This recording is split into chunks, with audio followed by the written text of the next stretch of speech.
The Detroit Pistons lose an important piece in Jaden Ivey as they continue to try to fight their way to hold on to a play-in spot. We're going to talk a little bit about that.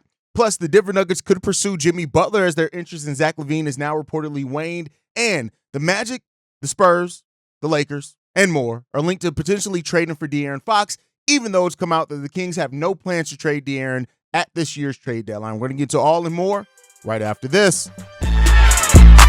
Welcome to the number one place for your daily basketball news and analysis, NBA Central.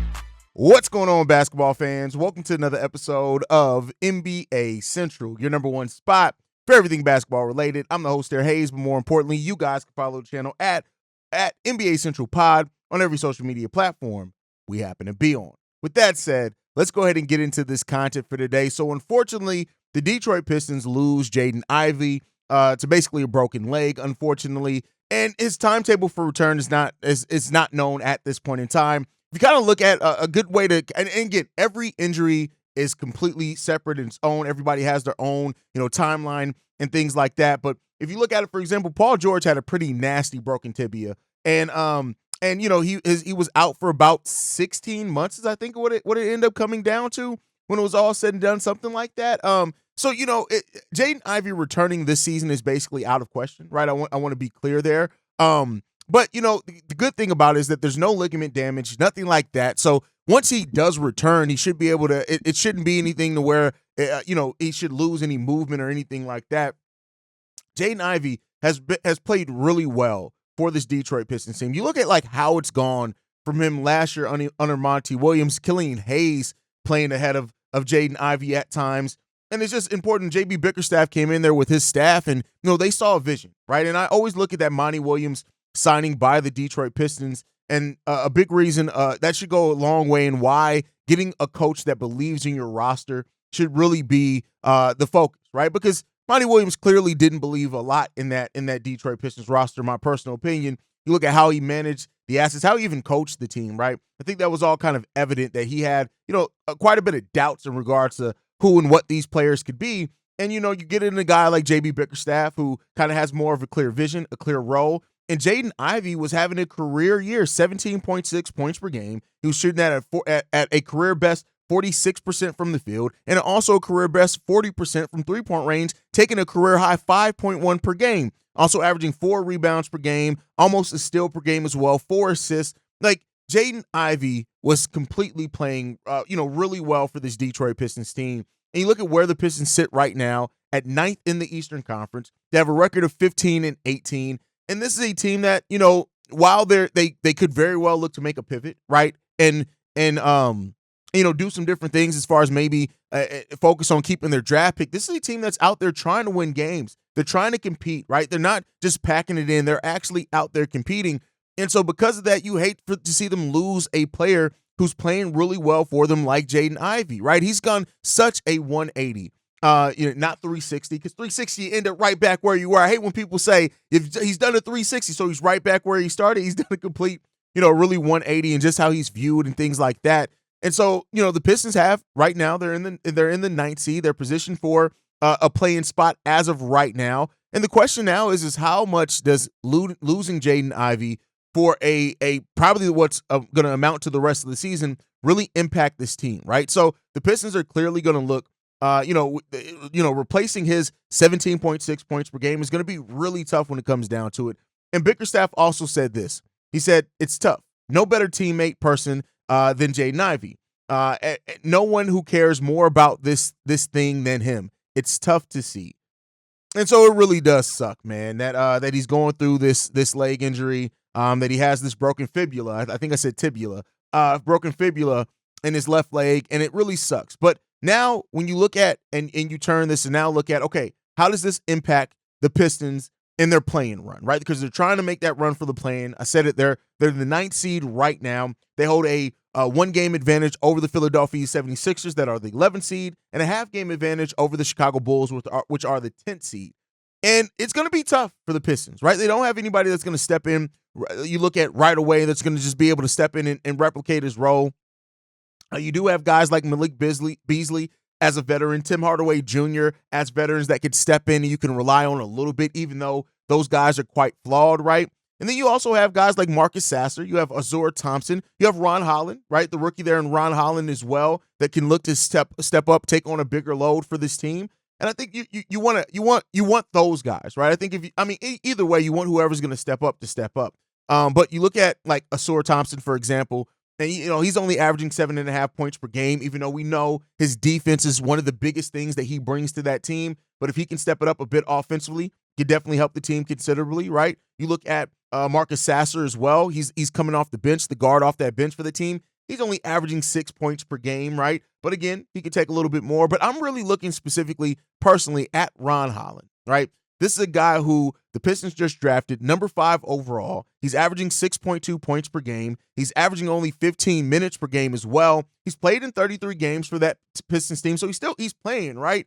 And if he can step in and take in a larger role for this team, in no way I'm saying he needs to replicate what Jaden Ivey was able to do, but if he's able to kind of step up his game as he's acclimated more to the NBA game and things like that, maybe he can help them weather the storm. But I think one of the bigger things to watch out here for either direction that the Pistons decide to go in is what do they decide to do with that $14 million in cap space that they have right now, right? It's been rumored that the Pistons could look to be a third team in a trade to acquire an asset back by taking on a bad contract. But now with the Jaden Ivey injury, do they more so look for that $14 million to where they can send out something else? They don't necessarily have to match salaries and bring somebody in here who can help fit in with what this team does and try to continue making for a player. And so I think either way, it's important for the Pistons to use that $14 million because they don't have that. They're slated to be $16 million into the first tax apron next season if they don't do anything with this roster. And so because of that, they find themselves in a very unique position to be able to take advantage of some cap space that other teams may not have at the trade deadline, where they can offer cap relief to a team. They can create a trade exception for another team. There's a lot of different things that they can do for those teams by being able to absorb such a large salary back. So, rather the Pistons look to do that, or they look to, stay on pace and get another asset by taking on a bad contract, they have some flexibility there, right? And they have some leeway there in what they can do. And I think that's going to be an important part to see what the Pistons do here at this trade deadline, now with the injury to Jaden Ivey, which could very well help them in their race for a play-in or even playoff spot, depending on what move they make and how players continue to ascend. So let me know what you guys think on that down below. My Pistons fans, if there are any in the building, let me know what you guys think. Who do you think, looking at this roster, is ready to step into a larger role for this Pistons team? Or do you think that the Pistons should and would look to use that cap space to absorb another contract and keep it moving? Let me know that down below. With that said, let's move on to the next topic. The Magic have been linked to potentially getting DeAaron Fox. And they were mentioned amongst other teams. This one's comes from Sam Amick, of course, from The Athletic. And he said this: the Magic are known to be contemplating a pursuit of DeAaron Fox. He also pointed out that the San Antonio Spurs, Miami Heat, and Los Angeles Lakers are top of the list of teams that are most often discussed as possible landing spots for DeAaron Fox. Now, I want to make sure that I point this out. It came out that the Kings are highly unlikely to be looking to move on from DeAaron Fox at this year's trade deadline. And I understand and respect that, right? I think you're looking to see what Doug Christie can do for this team, maybe with just a new set of eyes, get a feel for at season's end what the vibe is, maybe around DeAaron Fox and his representation. We already know that Rich Paul met with the Kings front office to kind of discuss what's going on here with this Kings team. And it also gives the Kings an opportunity to really kind of survey some other things around the NBA before they make a brass decision to trade their star player, a player that they drafted that still has a year left on his deal after this. So hats off to the Kings for not trying to make a knee-jerk reaction, because some other franchises in the NBA would have, right? And so they're trying to play it close right now and play it safe and play it smart and have the rest of the season as an evaluation to see where things go. They got a tough win over a Philadelphia 76ers team, which doesn't have the best record, but we know that team's been playing much better last night. And so now when you look at the Kings and what could be next for the Sacramento Kings, right? I think that's an important part in all of this, is what's going to happen next. You look at the Kings, for example, depending on how the season goes, they could keep their top 10 pick. They do have their pick is protected 1 through 12. If it falls in that top 12, they get to keep that pick. So I think there's a sense of waiting in that as well for this Kings team. But with that said, as much as the Kings may not be looking to move on from De'Aaron Fox at this year's trade deadline, again, I do think that's the right decision. The Kings do have a bottom 5 record in the Western Conference.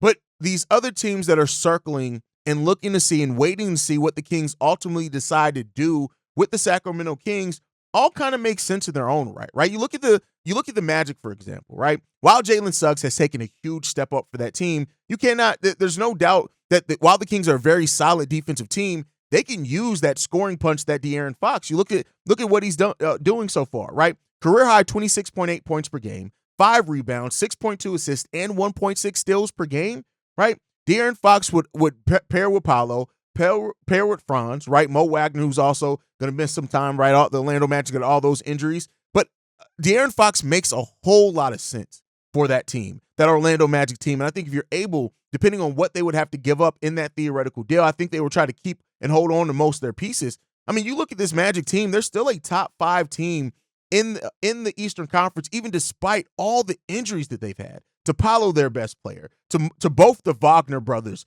as well, right? Mo Wagner, who's out with a season-ending ACL injury, and Franz, who's going to be out, for at probably till February, right? You got Paolo, who may be coming back here towards the end of January. We'll see what happens there. So you got some questions there, but I think overall, just because of the situation that it's in, Paolo's already got back. He got some light contact in practice a few days ago. So if you're able to, regardless of how this season ends, and I think this offers an evaluation period for all these teams.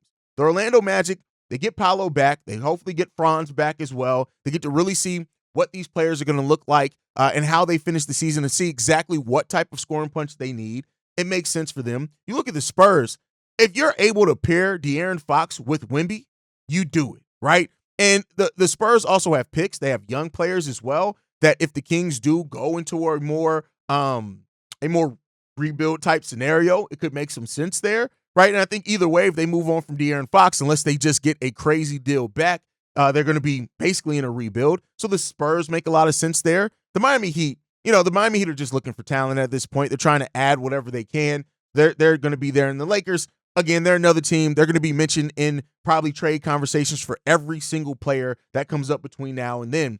And I think all these teams have something to offer the Sacramento Kings and what they could be looking for if they move on from De'Aaron Fox, right? And so that's a thing to look at for as well. I really like the idea of pairing De'Aaron Fox with Paolo Banchero. Now, I mean, ultimately, I'm sure the Kings hope that at the end of the season, things finish in a way that they don't have to look on. Maybe Fox wants to stay there. Maybe he agrees to sign an extension, all those type of things there. But you look at it, for example, the Orlando Magic. Now, again, they have their own first-round pick outright this year. It's not like it's going to be a great pick, but I do think if you look at that team, and they also have the Denver Nuggets pick, the Denver Nuggets pick is protected 1 through 5. So if the Orlando Magic have 2 first-round picks in this year's draft, and the Kings decide by this year's draft to say, all right, bet, we try to make it work. It doesn't seem like De'Aaron Fox is going to stay. Let's go ahead. We're going to pivot off of him at the draft. We're going to try to get some more assets in a deep draft.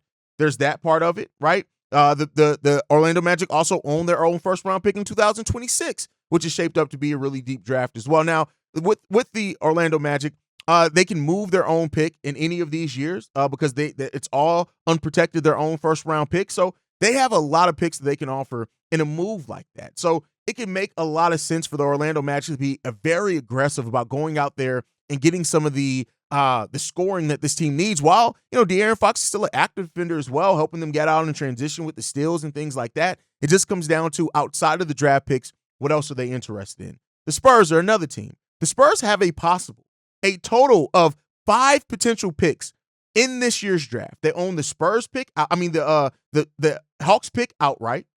They have the Charlotte Hornets pick if it falls anywhere below 14. Which, with the way the Hornets are going, they're probably not going to get that one. They have the Chicago Bulls first-round pick if it's anywhere lower than number 10. And then they have their own first-round pick. So they have a lot of picks as well in this year. And the reason why I'm focusing on the 2025 picks is that once I would like to think that if the Kings are going to move on from De'Aaron Fox, they're not going to push it off until next year at the trade deadline. They're going to let the season go. They're going to see how the offseason goes, get the feel. And then at that draft is where you sometimes get a lot back. Look at the Bulls, for example, when they moved Jimmy Butler, right, at that year's draft. So we'll see what happens there. It could go back, and you could look at picks further on. But I think the Kings also have picks in players in like a Keldon Johnson and other players that they can include if they want to try to pursue De'Aaron Fox in this year's offseason. So I think that makes sense as well. And we just got to monitor it and see what's going to happen. But let me know what you guys think down below. A, do you think the Kings are going to be able to convince De'Aaron Fox to stay there with the Kings? Or do you think that it is going to be something that the Kings do look to pivot by this offseason and just come to the realization that it may not work? Let me know what you guys think on that down below. Now, before we go, we're going to end on one more trade speculation. This one's about Jimmy Butler, and it's popped up recently that the Nuggets, who had some interest in Zach LaVine, it seemed like that deal fell apart because of the Bulls' inability or non-desire to take on Zeke Najee's contract. And now via Michael Scioto from Hoops Hype, he does say that Jimmy Butler's name has been coming up in trade rumors within Denver Nuggets being a potential team that could target him. Now, we know that the Nuggets are looking for something, right? They've lost a lot of role players. Even them in the potential pursuit of Zach LaVine pointed to that they wanted to change something with that team. They wanted a little bit more punch. Jimmy Butler would add a defender to that team, absolutely, a two-way player. I do think he also would add a veteran piece and punch. That's just a hell of a contract to match, right? Especially with the $56 million in next year's. Whereas when it was Zach LaVine and Michael Porter Jr., those contracts were much closer, right? Even though it's more time on Zach LaVine's contract. But here's the thing. And this one also comes from Brett Siegel as well from Clutch Points, who points out that the Nuggets are a dark horse to land Jimmy Butler. Now, I know that Miami Heat have come out. Pat Riley's come out and said they will not be trading Jimmy Butler. Now, we know that in the NBA, coming out and saying that doesn't always mean that that's the way that is going to go. Could just be a way to kind of stare off some of the talk and conversation around your ability to move or your desire to move on from a player. But Jimmy Butler is not going to be moved unless Pat Riley wants to move Jimmy. That's just what it comes down to. It's not going to happen. We've heard several times that the Heat are in no rush to move off from Jimmy because they feel confident in the ability that any team that could want Jimmy in free agency is going to need to force a sign and trade anyway. So if they are extremely confident in that, as has been rumored, they may not be willing to do it. But I tell you what, Michael Porter Jr., being able to get him back, while not a great get, and I'm not saying that he is a one-for-one for Jimmy Butler at all. He's not, right? But getting a young player in a Michael Porter Jr. could become enticing. And, the one thing with Heat as well, Heat like to bet on the Heat culture. They just do. You have an extremely good coach there, and they're exposed to one of the best in the NBA. And so when you tend to rely on your culture and you do have that established culture, you're willing to kind of do some things kind of outside the box. Now, in no way am I saying or pushing for this to be the most sensible deal for the Miami Heat if they do move on from Jimmy, but it is something to keep an eye out for as this trade deadline approaches. And again, this could be something that more so happens in the offseason as well, as the Miami Heat seem prepared to call Jimmy Butler's bluff on opting out of that contract. So we'll see ultimately what it comes down to, what happens in that time. But overall, I do think that it's something to watch out for. There's a lot to watch out for as well. I think there's a lot to look out for as this trade deadline approaches. And I think that we could see a lot, or we can see nothing happen overall when it comes down to it. But last thing before we go as well, the AllStar Voting fan returns have come back so far. And, when you look at the things that have come down, Giannis Antetokounmpo is killing it in the voting right now. Shout out to Giannis and what he's doing. He's blowing away in the front. He's blowing away everything in the Eastern Conference by far. You look at the Western Conference, things are a lot closer in the Western Conference for sure as far as All-Star voting. Giannis leads, fan voting in his conference. Nikola Jokić leads in the Western Conference as well. And this is, this is an interesting return so far. When you look at, for the front court in the Western Conference, top 5 players in voting, Nikola Jokić, Kevin Durant, LeBron James, Anthony Davis, and Victor Wembanyama is in there. And so that's there in the front court in the Western Conference. For the guards in the Western Conference, Shai Gilgeous-Alexander, Luka Doncic, Steph Curry, Kyrie Irving, and Anthony Edwards lead out the top 5 in voting in the Western Conference. You flip that and look at the East. Giannis Antetokounmpo, Jason Tatum, Karl-Anthony Towns, Paolo Banchero, even though he's been out for quite a while, and Jaylen Brown lead the Eastern Conference voting in the front court. And then you look at guards in the Eastern Conference. LaMelo Ball, number 1 voted guard in the Eastern Conference so far. Donovan Mitchell, number 2. Dame Lillard, number 3. Jalen Brunson, number 4. And Trae Young, number 5, with Cade Cunningham about 90,000 votes behind him. hey, this interesting voting. We'll see what goes on and what happens there, who ends up getting voted as starters. Let me know what you guys' thoughts are on down below on the Eastern Conference voting so far. That's my time for today. Make sure you guys are following the show at NBA Central Pod. You can send us any feedback, questions, comments, concerns. NBA Central Show at gmail.com. And then lastly, if you want to leave a text message and our voicemail for the mailbag, the number to do so, 773-270-2799. We're the number one spot for everything basketball related. And I'll see you guys the next time I feel like making a video, probably tomorrow. Peace, y'all. This has been a presentation of the Breaks Media.